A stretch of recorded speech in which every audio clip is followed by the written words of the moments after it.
Publications and fake journals. Recently, I heard different stories, sad stories honestly, related to publishing in journals that the researcher will think that this journal is a good one, it's indexed in Scopus, but recently he or she will discover that it's not the right one, it's just a fake journal, and that publisher was a predatory publisher. But what's going on, guys? How I can protect myself from facing such a scenario?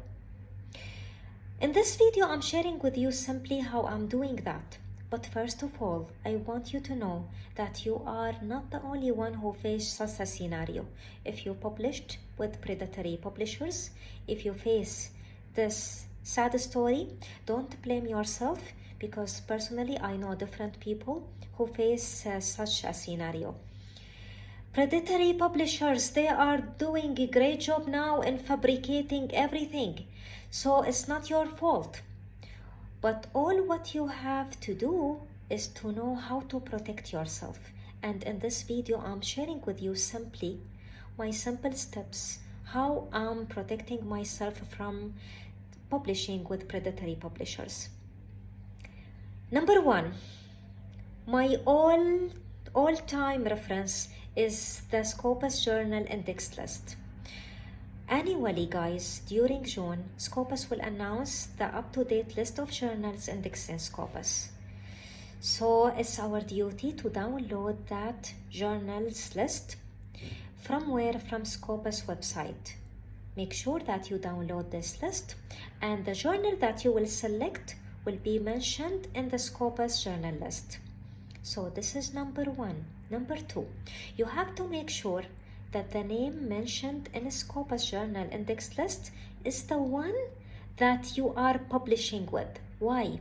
Predatory publishers now, what they are doing, they are fabricating the name by just changing one letter in most of the cases.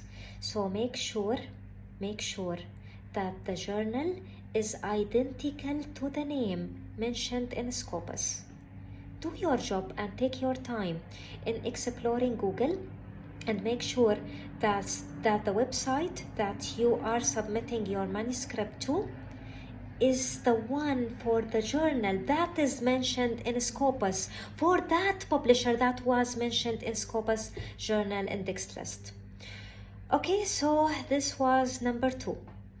And number three, when you submit your work, the submission should be done through platform.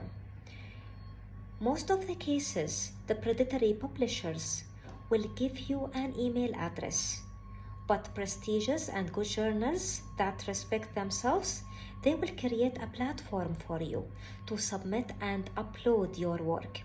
So if the submission is to be done by an email address, so here there will be a question mark.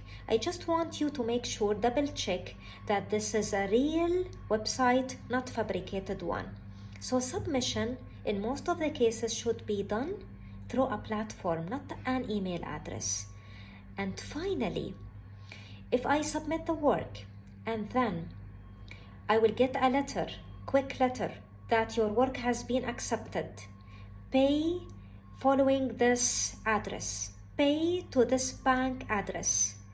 If I face such a scenario, I will have a question mark that this is a predatory publisher, because the prestigious journals that respect themselves will never reply to you after a few days that your work has been accepted without any modifications like that. It's very obvious, guys, that they are seeking for your own money. It's not a peer review process. So if there is no logical peer review process, I want you to double check and to make sure that this journal is the right one, not a fake one.